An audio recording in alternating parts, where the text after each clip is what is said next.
हम आते हैं एक एडवांस्ड और एग्जाम इंपॉर्टेंट कॉन्सेप्ट पे, layering of subsidiaries. And trust me, as a student ये टॉपिक मुझे पहली बार बहुत कंफ्यूजिंग लगा, लेकिन एक बार जब कॉन्सेप्ट क्लियर हुआ तो समझ में आया ये बहुत ही इजी कॉन्सेप्ट है। सबसे पहले समझो लेयरिंग मतलब क्या होता है। सिंपल वर्ड्स में, जब एक सब्सिडरी के नीचे और सब्सिडरी क्रिएट हो जाती है और उसके नीचे और कंपनी क्रिएट होती है तो मल्टीपल लेयर्स क्रिएट हो जाता है। मान लो company A controls company B, company B controls company C, company C controls company D. तो स्ट्रक्चर क्या हो गया, ए बी सी डी। यहां सब्सिडरीज के मल्टीपल लेयर्स क्रिएट हो गए हैं। इसी को कहते हैं layering of subsidiaries. Companies multiple layers क्यों क्रिएट करती है? Well, for business expansion, international expansion, tax planning, brand management, risk separation and many other reasons. However, companies layering rules ने restrictions introduce किए हैं that Indian companies more than 2 layers of subsidiaries create नहीं कर सकती। अब government ने ये layering पे रिस्ट्रिक्शन क्यों लगाया? क्योंकि एक्सेसिव लेयरिंग से ओनरशिप स्ट्रक्चर ओपेक हो जाता है, एक्चुअल कंट्रोल ट्रेस करना डिफिकल्ट हो जाता है, शेल कंपनीज क्रिएट हो सकती है, टैक्स इवेजन और मनी लॉन्ड्रिंग का रिस्क बढ़ जाता है। In simple words, holding company के नीचे फर्स्ट लेयर अलाउड है, सेकेंड लेयर अलाउड है, third layer onwards not allowed. यहाँ एक इंपॉर्टेंट पॉइंट, लेयर भी 2 टाइप्स के होते हैं, vertical layering and horizontal layering. Vertical layering A के नीचे बी, बी के नीचे सी, सी के नीचे डी, ये वर्टिकली डाउनवर्ड स्ट्रक्चर है जिसे स्टेप डाउन सब्सिडरीज भी कहते हैं। यहाँ ईच कंपनी नेक्स्ट कंपनी को कंट्रोल कर रही है, इसी पे लेयरिंग रिस्ट्रिक्शन अप्लाई होती है। दूसरा हॉरिजॉन्टल लेयरिंग है, यहाँ होल्डिंग कंपनी ए के नीचे बी सी डी, यहाँ कंपनीज एक ही लेवल पे है, यहाँ B C and D are called sister subsidiaries. Horizontal subsidiaries पे लेयरिंग रिस्ट्रिक्शन अप्लाई नहीं होती, मीनिंग सेम लेवल पे आप कितने भी सब्सिडरीज बना सकते हो। एक्सेप्शनल केसेस में लेयरिंग रिस्ट्रिक्शंस अप्लाई नहीं होता। Now let's understand what are those exemption. Number 1, wholly own subsidiary. अगर सब्सिडरी होल्ली ओन सब्सिडरी है तो वर्टिकल लेयरिंग कैलकुलेशन में रिलैक्सेशन मिल सकता है, मीनिंग होल्ली ओन सब्सिडरी को वर्टिकल लेयरिंग में काउंट नहीं किया जाएगा। फॉरेन कंपनीज, मान लो इंडियन कंपनी ने एक फॉरेन कंपनी एक्वायर की और फॉरेन कंट्री का लॉ 2 से ज्यादा लेयर्स अलाउ करता है, तो यहाँ इंडियन कंपनी को एग्जम्पशन मिल जाएगा। Now let's understand few illustrations on layering. Exam point of view से ये समझना बहुत इंपॉर्टेंट है बिकॉज केस लॉ के फॉर्म में क्वेश्चंस पूछा जा सकता है। This is the first image. सबसे ऊपर है कंपनी ए, ये है होल्डिंग कंपनी, मतलब कंपनी ए किसी दूसरी कंपनी को कंट्रोल कर रही है। देन इज कंपनी बी, ए के नीचे है कंपनी बी। अब क्योंकि कंपनी ए कंपनी बी को कंट्रोल कर रही है शेयर्स के थ्रू या बोर्ड के कंट्रोल, इसीलिए कंपनी बी बन जाएगा सब्सिडरी कंपनी ऑफ ए। अब यहाँ ए होल्डिंग है, बी सब्सिडरी है ए का। नाउ अब इंटरेस्टिंग पार्ट यहां से शुरू होता है। कंपनी बी के नीचे है कंपनी सी, मतलब बी सी को कंट्रोल कर रही है, तो सी जो है सब्सिडरी बनेगा बी का। लेकिन यहां लॉजिकल थिंकिंग लगाओ, अगर ए बी को कंट्रोल कर रहा है, बी सी को कंट्रोल कर रहा है, तो इनडायरेक्टली ए का भी सी कंपनी पे कंट्रोल है, इसीलिए कंपनी सी कहलाती है subsidiary of company B and a step down subsidiary of company A. अब स्टेप डाउन सब्सिडरी का मतलब यही होता है सब्सिडरी की subsidiary. Now let's understand this another illustration. अब इस इमेज को थोड़ा गौर से देखो। ये इलस्ट्रेशन बहुत इंपॉर्टेंट है क्योंकि इसमें एक साथ holding company, horizontal subsidiaries, vertical layering, step down subsidiaries सब इंक्लूडेड है, सब समझ में आ जाएगा। अब इसे ध्यान से समझो। सबसे ऊपर है कंपनी ए और ये है होल्डिंग कंपनी, मतलब कंपनी ए मल्टीपल कंपनीज को कंट्रोल कर रही है। अब कंपनी ए के नीचे डायरेक्टली मल्टीपल कंपनीज है, बी एफ जी एच, ये सब सब्सिडरीज है ऑफ कंपनी ए। क्योंकि सब एक ही लेवल पे एग्जिस्ट कर रही है, इन्हें कहते हैं हॉरिजॉन्टल सब्सिडरीज या sister subsidiaries.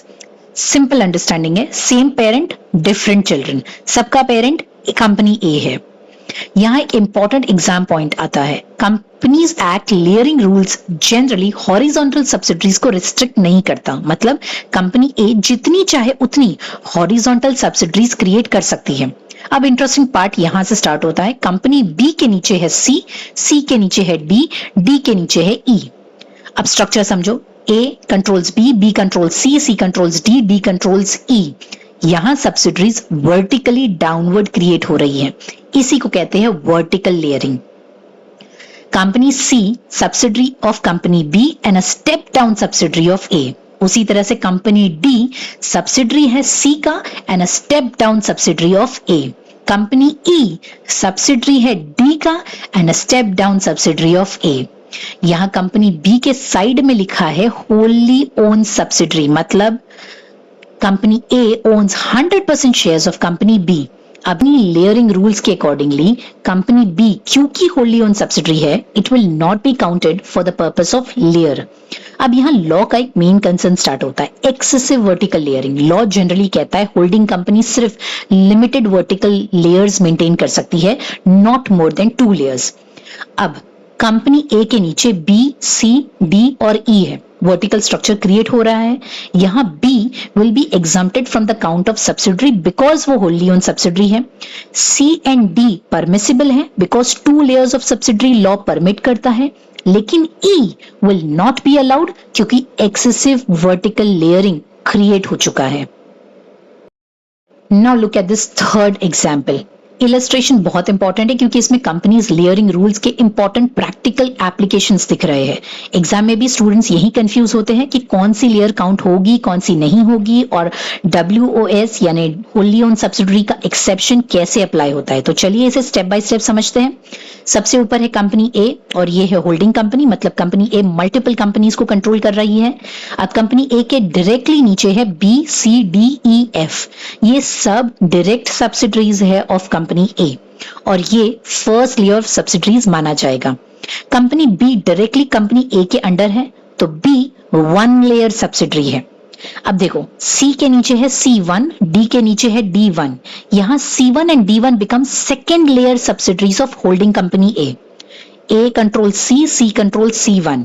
C first layer है, C1 सेकेंड लेयर है। अब लॉ जनरली क्या अलाउ करता है? First layer, second layer. Excessive third vertical layer restricted है। अब यहाँ इलस्ट्रेशन के सबसे इंपॉर्टेंट कॉन्सेप्ट पे आते हैं। कंपनी एफ के साइड में लिखा है होली ओन सब्सिडरी, मतलब A owns 100% shares of company F. अब A controls F, F controls F1, F1 controls F2। अब नॉर्मल लॉजिक से एफ फर्स्ट लेयर है, F1 सेकेंड लेयर है, F2 थर्ड लेयर है और थर्ड लेयर अलाउड नहीं है। लेकिन क्योंकि F होली ओन सब्सिडरी है इसीलिए F को सेपरेट लेयर काउंट नहीं किया जाएगा। यहां एक्चुअल काउंटेड लेयर्स होंगे F1 first layer, F2 second layer. Moving on to the fourth and last illustration. अब ये ध्यान से देखो। अब बच्चों ये इलस्ट्रेशन बहुत प्रैक्टिकल और एडवांस्ड कॉन्सेप्ट एक्सप्लेन करता है। ये mostly international companies, multinational companies, global corporate structure में यूज होता है।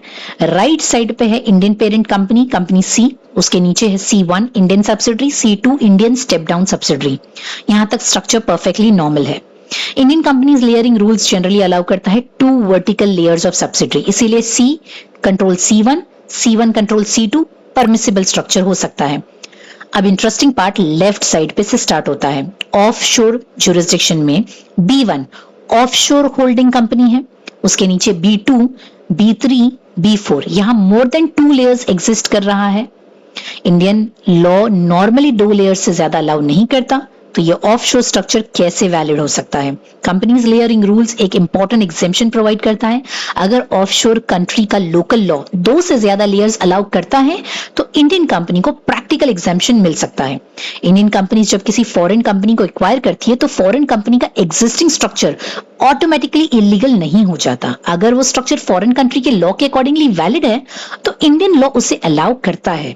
Foreign subsidiaries with multiple layers exempt हो सकती है अगर ऑफशोर जुरिस्डिक्शन का लॉ कुछ लेयरिंग परमिट करता है तो बच्चों ये था आज का हमारा concept of holding company and subsidiary company, जहां हमने सीखा कि लेयरिंग के रूल्स एंड कुछ एग्जांपल्स। कॉर्पोरेट वर्ल्ड में होल्डिंग सब्सिडरी स्ट्रक्चर बहुत कॉमन है। ये companies expansion, management, investment planning, risk segregation में बहुत हेल्प करती है और इसी वजह से ये टॉपिक प्रैक्टिकल कॉर्पोरेट वर्ल्ड का बहुत इंपॉर्टेंट कॉन्सेप्ट माना जाता है। आई होप आपको ये टॉपिक क्लियरली समझ आया होगा। In case of any questions, do let me know in the comments below. And for the notes on this topic, do join my Telegram group, of which the link is provided in the description. Until we meet next time, thank you everyone. Bye-bye.